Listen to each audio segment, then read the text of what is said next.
ଜୟ ଜଗନ୍ନାଥ। ଆଜିର ଉପସ୍ଥାପନା ବର୍ଷ ଶେଷର ସ୍ୱପ୍ନ। ଆପଣଙ୍କୁ କେତେ ଦୂର ପ୍ରଭାବିତ କରିବ ତାହା ମୁଁ ଜାଣେ ନା, ତଥାପି ଛୋଟ ପ୍ରୟାସଟିଏ।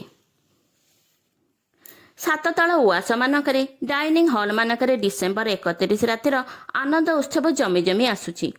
ଜମି ଜମି ଆସୁଛି ରାସ୍ତା କଡ଼ କରଞ୍ଜ ଗଛର ଚୂଡ଼ାରେ। ସାତତଳ ଉଆସତଳି ଅନ୍ଧ ଗଳିମାନଙ୍କରେ, ଶଙ୍କାଗ୍ରସ୍ତ ନିସ୍ତବ୍ଧ ଅନ୍ଧାର ଭିତରେ, ଚୁନା ଚୁନା ଶିଶିର ବିନ୍ଦୁରେ, ଭିଜି ଭିଜି ଶୀତରେ ଥରି ଥରି ଆଶ୍ରା ଖୋଜି ବୁଲୁଥିବା ସିରି ସିରି ପବନର ଚଞ୍ଚଳ ଗତିରେ, ସହରର ନିଶୂନ ରାସ୍ତାମାନଙ୍କରେ, ନିସ୍ତବ୍ଧ ଶୂନ୍ୟତାରେ ଏବଂ ଖୋଲା ଆକାଶ ତଳେ ଖୋଲା ଦେହରେ ଲମ୍ବ ହୋଇ ପଡ଼ି ରହିଥିବା ଶୀତଳ ଫୁଟପାଥମାନଙ୍କର ଉପରେ। ଫୁଟପାଥ ଉପରେ ବସିଛନ୍ତି ମା ଓ ପୁଅ। ଷ୍ଟ୍ରିଟ୍ ଲାଇଟ୍ର ଭିରୁ ଭିରୁ ଆଲୁଅରୁ ଜାଲ ପରି କରି ପୌଷ ରାତିର ଭିଜା ଭିଜା ଶୀତ ତାଙ୍କ ଚାରିପଟୁ ଘେରି ଘେରି ଆସୁଛି।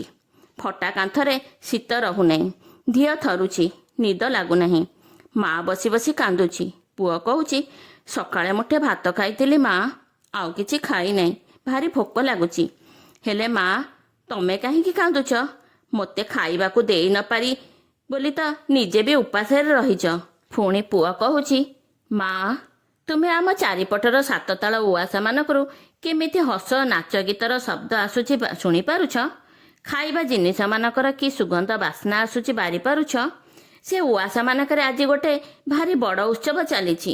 ନୂଆ ବର୍ଷ ବୋଲି କାଲି କ'ଣ ଗୋଟେ ଆସୁଛି ବୋଲି। କାଲି ନିଶ୍ଚୟ ଗୋଟେ କିଛି ଅଦ୍ଭୁତ ଘଟିବ ସେ ଲୋକମାନଙ୍କ ପାଇଁ। ନହେଲେ ସେମାନେ କାହିଁକି ଏତେ ରାତି ଯାଏ ଏମିତି ଅନିଦ୍ରା ରହି ନାଚ ଗୀତ ଖିଆପିଆରେ ମାତିଥାନ୍ତେ? କିଛି କହୁନାହିଁ ମା, କାନ୍ଦୁଛି। ପୁଅ କହୁଛି, କାଲି ରାଜାମାନେ ହୁଏତ ମହାରାଜା ହେବେ, ମନ୍ତ୍ରୀମାନେ ମହାମନ୍ତ୍ରୀ ହେବେ, ସାଧବମାନେ ହେବେ ମହାସାଧବ। ସେଥିପାଇଁ ସେମାନଙ୍କର ଆଜି ଏହିଭଳି ଆନନ୍ଦ ଉତ୍ସବ। କିନ୍ତୁ ମା, ଆମ ପାଇଁ କ'ଣ ଏ ନୂଆ ବର୍ଷ କିଛି କରିବ ନାହିଁ? ଆମେ ତ ଆଉ କିଛି ଚାହୁଁନୁ। ଦିମୁଠା ଭାତ ଆଉ ଦିଖଣ୍ଡ ଭଲ କନ୍ଥା ଛଡ଼ା। ସେମାନଙ୍କୁ ଯଦି କାଲିର ନୂଆ ବର୍ଷ ଏତେ କଥା ଦେଇପାରିବ, ଆମକୁ ଏତିମାତ୍ର କାହିଁକି ଦେଇପାରିବ ନାହିଁ ମା? ନିଶ୍ଚୟ ଦେବ। ତୁମେ କାନ୍ଦ ନା ମା। ମା କିଛି ଉତ୍ତର ଦେଉନାହିଁ। କି ଉତ୍ତର ଦେବ ମା? ସେ ତ ଆଗରୁ କେତେ ନୂଆ ବର୍ଷ ଦେଖିଛି। ସେ ପୁଅ ପିଠିରେ ହାତ ରଖୁଛି, ଶୀତଳ ହାତ। ପୁଅ ଥରି ଉଠୁଛି। ମାଆର ଲୁହରେ ବେଗ ବଢ଼ୁଛି। ପୁଅ କହୁଛି, ହଁ ମା, ନିଶ୍ଚୟ ଦେବ। ତମେ ଆଉ କାନ୍ଦ ନାହିଁ। ତୁମ କାନ୍ଦ ଦେଖିଲେ ମୋତେ ବି କାନ୍ଦ ଲାଗୁଛି। ଆସ, ଦୁହେଁ ଜକାଜୁକି ହେଇ ଶୋଇପଡ଼ିବା। କାଲି ଯାଏ ଭାରି ଶୀତ ଲାଗୁଛି। ଫଟା କାନ୍ଥରେ ଶୀତ ରହୁନାହିଁ। ଜକାଜକି ହେଇ ଶୋଇଲେ ଉଷୁମ ଉଷୁମ ଲାଗିବ। ଦେହରୁ ଦେହକୁ ତାତି ଆସିବ। ରାତି ନିଝୁମ ହେଲାଣି। ଡର ମାଡ଼ୁଛି। ମା ପୁଅକୁ ଛାତିରେ ଚାପି ଧରୁଛି। ପୁଅ ଦେହର ଫଟା କନ୍ଥାକୁ ଘୋଡ଼େଇ ଦେଉଛି। ପୁଅ ଶୋଇଯାଇଛି। ହ୍ୱାଇଆନ୍ ଗିଟାରରେ ନାଚର ଧୁନ୍ ବାଜୁଛି। ବିଦେଶୀ ନାଚର ଧୁନ୍ ବାଜୁଛି। ପିଆନୋ, ଆର୍ଟିଫିସିଆନ୍, ଟ୍ରମ୍ପେଟ୍, ସାଇକ୍ଲୋଫୋନ୍, ପର୍କୁସନ୍, ଡ୍ରମ୍। ଗୁମ୍ ଗୁମ୍, ଝୁମ୍ ଝୁମ୍, ଗୁମ୍ ଗୁମ୍, ଝୁମ୍ ଝୁମ୍।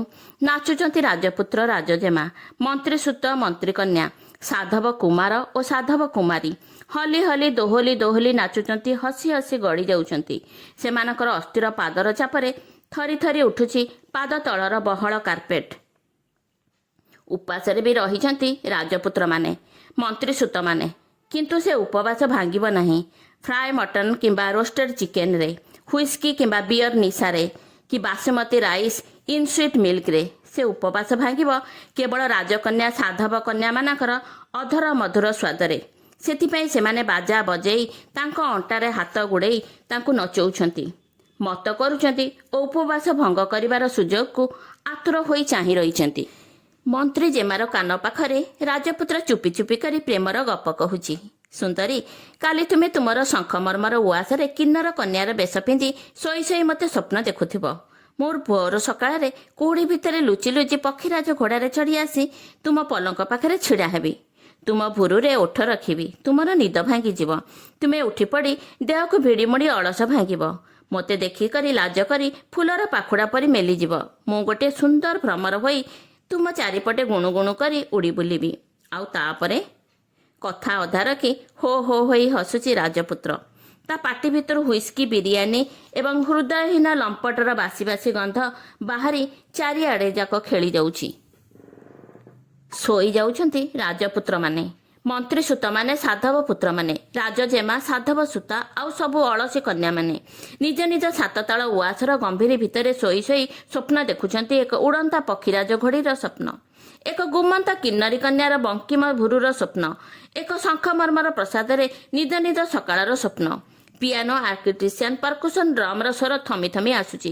ରାତ୍ରି ବଢ଼ୁଛି। ଡିସେମ୍ବର 31ର ରାତ୍ରି ଚୁନା ଚୁନା ଶିଶିର ବିନ୍ଦୁ ହୋଇ ଟପ୍ ଟପ୍ ଶବ୍ଦ କରି ରାତିର ଅନ୍ଧାର ଭିତରକୁ ଝରି ଝରି ପଡ଼ୁଛି। ଲଜ୍ଜାରେ, ଦୁଃଖରେ ଓ କ୍ରୋଧରେ ସାତତଳ ଉଆସର ପଞ୍ଜୁରୀ ଭିତରେ ବନ୍ଦୀ ହୋଇ କାଲିର ପକ୍ଷୀ କାନ୍ଦୁଛି। ଭାତ ଓ କନ୍ଥାର ସ୍ୱପ୍ନ ଘୋଡ଼ି ହୋଇ ଡିସେମ୍ବର 31 ଶୀତ ରାତି ଶୋଇଯାଉଛି। ନମସ୍କାର ଦର୍ଶକ ବନ୍ଧୁ, ଧନ୍ୟବାଦ।